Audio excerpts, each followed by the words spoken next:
नमस्कार, मैं हूं Amod Shrivastava. Amazing thought, amazing message, amazing information की दिशा में आज एक कदम और आगे।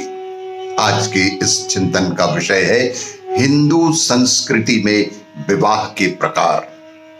आपको ये मेरा वीडियो अच्छा लगे तो लाइक करें, शेयर करें और लाल बटन दबाकर सब्सक्राइब अवश्य करें। साथ ही बेल आइकन दबाना बिल्कुल ना भूलें। आज के इस चिंतन का विषय हिंदू संस्कृति में विवाह का प्रकार। शास्त्रों के अनुसार विवाह 8 प्रकार के होते हैं।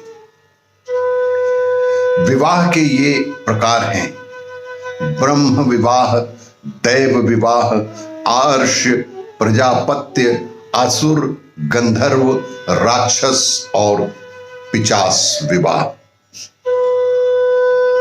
उक्त 8 विवाह में से ब्रह्म विवाह को ही मान्यता दी गई है। बाकी विवाह को धर्म के सम्मत नहीं माना गया है। हालांकि इसमें देव विवाह को भी प्राचीन काल में मान्यता प्राप्त थी।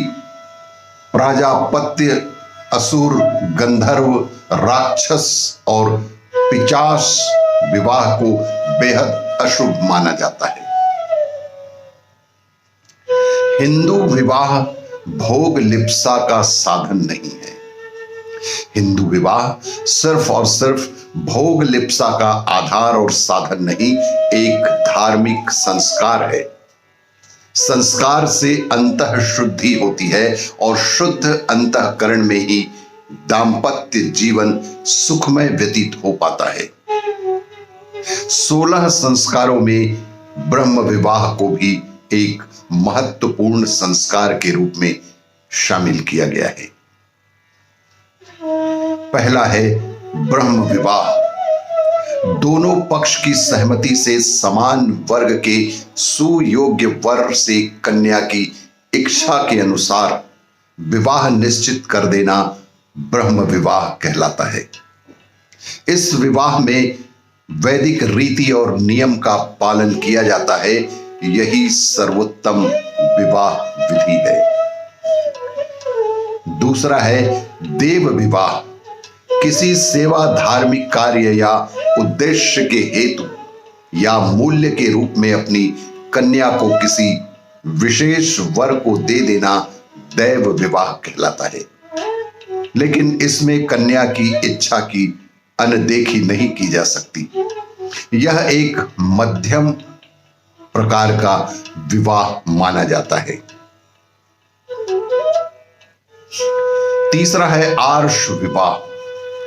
कन्या पक्ष वालों को कन्या का मूल्य देकर सामान्यतः गोदान करके कन्या से विवाह कर लेना अर्ष विवाह कहलाता है।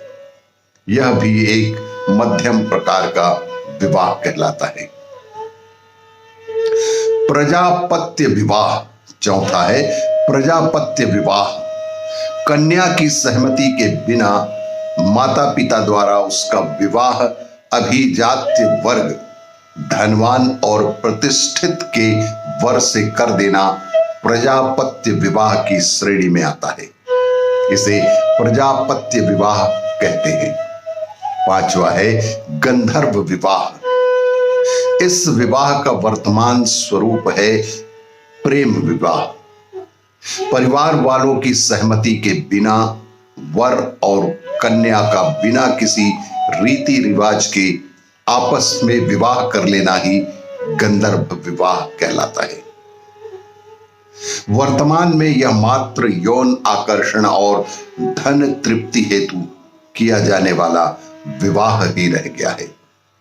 लेकिन इसका नाम प्रेम विवाह दे दिया जाता है। इसका नया स्वरूप लिव इन रिलेशनशिप के रूप में भी कुछ स्थानों पर देखा जा रहा है।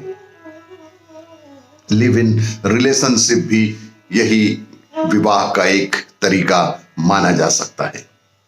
छठवां है असुर विवाह। कन्या को खरीद कर, आर्थिक रूप से कन्या को खरीद कर विवाह कर लेना असुर विवाह कहलाता है। सातवां है राक्षस विवाह। कन्या की सहमति के बिना उसका अपहरण करके जबरदस्ती विवाह कर लेना ही राक्षस विवाह कहलाता है। आठवां है पिशाच विवाह। कन्या की मदहोशी गहन निद्रा, मानसिक दुर्बलता आदि का लाभ उठाकर उसके शारीरिक संबंध बना लेना और उससे फिर विवाह कर लेना पैशाच विवाह की श्रेणी में आता है। इसे पिशाच विवाह भी कहते हैं। ब्रह्म विवाह। हिंदू धर्मानुसार विवाह एक ऐसा कर्म या संस्कार है जिसे बहुत ही सोच समझकर और समझदारी से किए जाने की आवश्यकता है।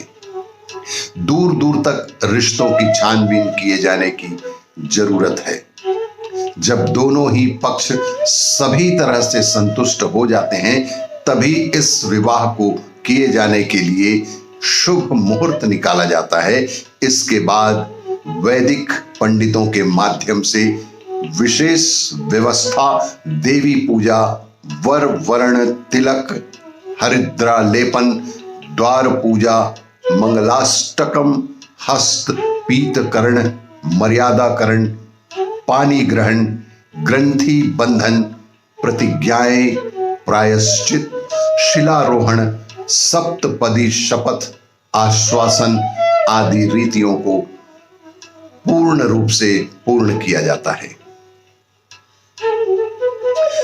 दोनों पक्ष की सहमति से समान वर्ग के सुयोग्य वर से कन्या का विवाह निश्चित कर देना ही ब्रह्म विवाह कहलाता है। सामान्यतः इस विवाह में वैदिक रीति और नियम का पालन किया जाता है।